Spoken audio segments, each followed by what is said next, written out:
Hello everyone, welcome back to my channel. তো আজকে আমি যে ভ্যাকেন্সিটা নিয়ে কথা বলবো সেটা কিন্তু বেরিয়েছে একটা প্রাইভেট হসপিটাল থেকে। মহামান্য Pandit Madan Mohan Malaviya cancer centre and Homi Bhabha cancer hospital থেকে কিন্তু নার্সিং ডিপার্টমেন্ট থেকে ভ্যাকেন্সিটা আউট হয়েছে, যেটা কিন্তু টাটা মেমোরিয়াল সেন্টারের আন্ডারে পড়ছে। এখান থেকে ভ্যাকেন্সিটা আউট হয়ে গেছে। আমি চলে এসেছি ডাইরেক্ট অফিসিয়াল নোটিসে, যেখানে তোমরা এখানে দেখতেই পাচ্ছ অ্যাডভার্টাইজমেন্ট নাম্বারটা আর কোন ডেটে বেরিয়েছে ভ্যাকেন্সিটা সেটা তোমরা দেখতে পাচ্ছ।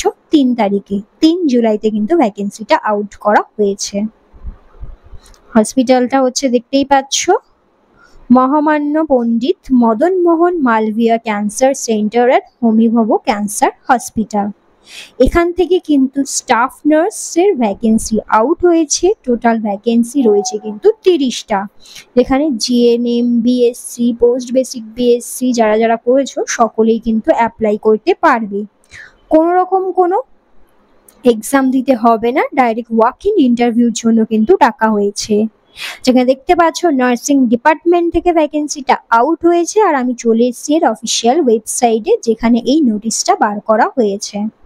দেখতে পাচ্ছ ওয়াক ইন ইন্টারভিউর জন্য ডাকা হয়েছে 18 তারিখে 9টা থেকে 11:30টার মধ্যে তোমাকে যেতে হবে ইন্টারভিউর জন্য। 18 জুলাই কিন্তু ডাকা হয়েছে ইন্টারভিউর জন্য। ভ্যাকেন্সিটা যে আউট হয়েছে এটা কিন্তু কন্ট্রাকচুয়াল বেসিসে ফর কন্ট্যাক্ট নার্স। কন্ট্রাকচুয়াল বেসিসে কিন্তু নার্স নেওয়া হবে।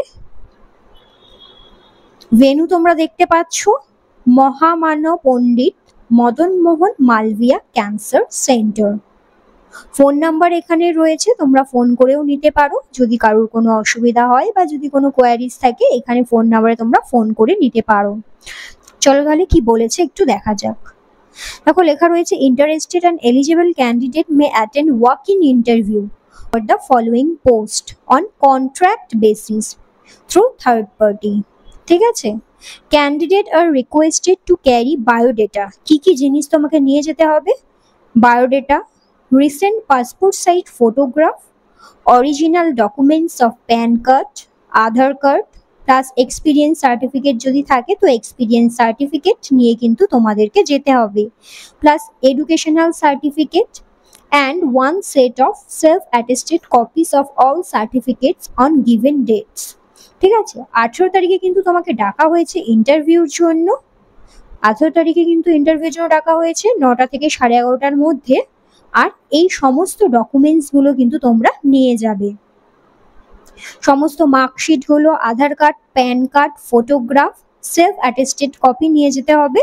যতগুলো সার্টিফিকেট রয়েছে সেগুলোর মানে অরিজিনাল কপি নেবে, প্লাস হচ্ছে সেলফ অ্যাটেস্টেড করা জেরক্স কপিও কিন্তু নেবে। চলো তাহলে দেখা যাক কোন কোন পোস্টের ভ্যাকেন্সি রয়েছে আর কি কি কোয়ালিফিকেশন লাগবে।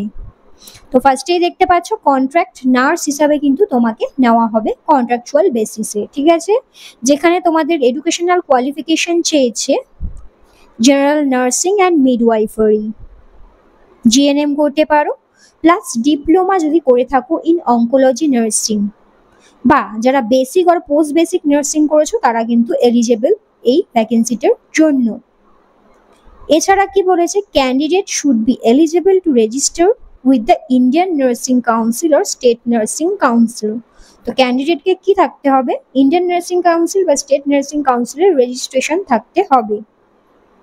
যেখানে তোমরা দেখতে পাচ্ছ জিএনএম নার্সিং যদি করে থাকো, পোস্ট বেসিক বিএসসি করে থাকো তারাও কিন্তু অ্যাপ্লাই করতে পারবে। তার জন্য কি থাকতে হবে? ইন্ডিয়ান নার্সিং কাউন্সিল বা স্টেট নার্সিং কাউন্সিলের কিন্তু রেজিস্ট্রেশন থাকতে হবে। ঠিক আছে, যারা জিএনএম করেছো বা নর্মাল বিএসসি বা পোস্ট বেসিক করেছো সেক্ষেত্রে কি বলেছে, 1 ইয়ারের একটা ক্লিনিক্যাল এক্সপিরিয়েন্স লাগবে মিনিমাম 50 বেডের হসপিটাল থেকে। এছাড়া hepatitis vaccination to be completed, hepatitis যে ভ্যাকসিনেশন রয়েছে সেটা কিন্তু কমপ্লিটেড থাকতে হবে তার যে অ্যাপ্লাই করছো।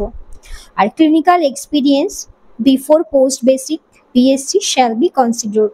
যারা পোস্ট বেসিক বিএসসি করেছো তাদের যদি কোনো ক্লিনিক্যাল এক্সপিরিয়েন্স থাকে তাহলে কিন্তু তাকে ফার্স্ট প্রেফারেশন দেওয়া হবে। এই যে অ্যাপয়েন্টমেন্টটা দেখতে পাচ্ছ initially for a period of 6 মান্থের জন্যই কিন্তু তোমাকে নেওয়া হবে, পরে এটা এক্সপ্যান্ডও হতে পারে। তা দেখতে পাচ্ছ কি কি তোমার মানে কোয়ালিফিকেশনটা লাগছে। এক হচ্ছে কি যে যদি তুমি জিএনএম করে থাকো প্লাস অঙ্কোলজিতে যদি অঙ্কোলজি নার্সিং এ ডিপ্লোমা করে থাকো, সেকেন্ড হচ্ছে যদি তুমি জিএনএম করে থাকো, থার্ড হচ্ছে কি যদি পোস্ট বেসিক বা বেসিক যেটা বিএসসি নার্সিং হয় সেটা করে থাকো, তুমি অ্যাপ্লাই করতে পারবে। এক্সপিরিয়েন্স চেয়েছে মিনিমাম 1 ইয়ারের এক্সপিরিয়েন্স 50 বেডের হসপিটাল থেকে। ঠিক আছে, কতগুলো পোস্ট রয়েছে এখানে দেখতে পাচ্ছ, নাম্বার অফ পজিশন রয়েছে দেখো 30টা পোস্টের জন্য কিন্তু ভ্যাকেন্সি আউট হয়েছে। টোটাল 30টা নার্সকে কিন্তু রিক্রুট করা হবে। এখানে এজ লিমিট তোমরা দেখতেই পাচ্ছ, আপার এজ লিমিট যেটা রয়েছে 30 বছর অবধি কিন্তু তোমরা অ্যাপ্লাই করতে পারবে। এরপর তোমরা দেখতে পাচ্ছ কি স্যালারি, এখানে স্যালারি কিন্তু যেটা দেওয়া হবে সেটা হচ্ছে 33,000 টাকা। 33,000 টাকা কিন্তু তোমাকে স্যালারি দেওয়া হবে। তো এটাই ছিল তোমাদের ভ্যাকেন্সিটা কন্ট্রাকচুয়াল বেসিসে, যেখানে নাম্বার অফ পজিশন রয়েছে 30টা, এজ লিমিট 30 ইয়ার, আর তোমাদের স্যালারি দেওয়া হবে 33,000। এটা কিন্তু পোস্টটা টোটালি কন্ট্রাকচুয়াল বেসিস, 6 মান্থের জন্য কন্ট্রাক্টে তোমাকে নেওয়া হবে, পরে যদি তাদের মনে হয় তাহলে ওটাকে এক্সপ্যান্ড করা হবে। দেখতে পাচ্ছ নার্সিং সুপারিনটেন্ডেন্ট এনএস এর তরফ থেকে কিন্তু এটা আউট করা হয়েছে, HBCH অ্যান্ড MPMMCC। আমি তোমাকে ভালো করেই বলে দিয়েছি হসপিটালটার নাম, এটা শর্ট ফর্মে কিন্তু দেওয়া। দেখো এখানে আরেকটা জিনিস বলেছে, দেখো for recruitment related queries the candidate may contact to recruit cell. তো যারা যারা তোমরা অ্যাপ্লাই করছো MPMMCC বারাণসী, এই হসপিটালটা কোথায় রয়েছে? বারাণসীতে কিন্তু রয়েছে। তারা কি করতে পারো, রিক্রুটমেন্ট রিলেটেড যদি কোনো কোয়ারিজ থাকে তাহলে এদের মেল আইডি দিয়ে দিয়েছে এখানে ক্লিয়ার, তোমরা দেখতে পাচ্ছ recruitment@mpmmcc.tmc.gov.in। এখানে তোমরা কি করবে, মেল করতে পারো। আদারওয়াইজ দেখো এখানে একটা ফোন নাম্বারও দিয়ে দেওয়া হয়েছে, এই ফোন নাম্বারেও তোমরা ফোন করতে পারো, ফোন করেও তোমরা ডিটেলসটা জেনে নিতে পারো। আর এই যে নোটিশটা বেরিয়েছে, এই নোটিশের পিডিএফটা বা ওয়েবসাইটটা আমি কি করব, তোমাদের আমার হোয়াটসঅ্যাপ গ্রুপে দিয়ে দেবো, সেখান থেকে তোমরা ক্লিক করে দেখে নিতে পারো। আমার হোয়াটসঅ্যাপ গ্রুপের লিঙ্ক এই ভিডিওরই ডেসক্রিপশন বক্সে আমি দিয়ে দেবো, সেখানে তোমরা জয়েন হয়ে যাও।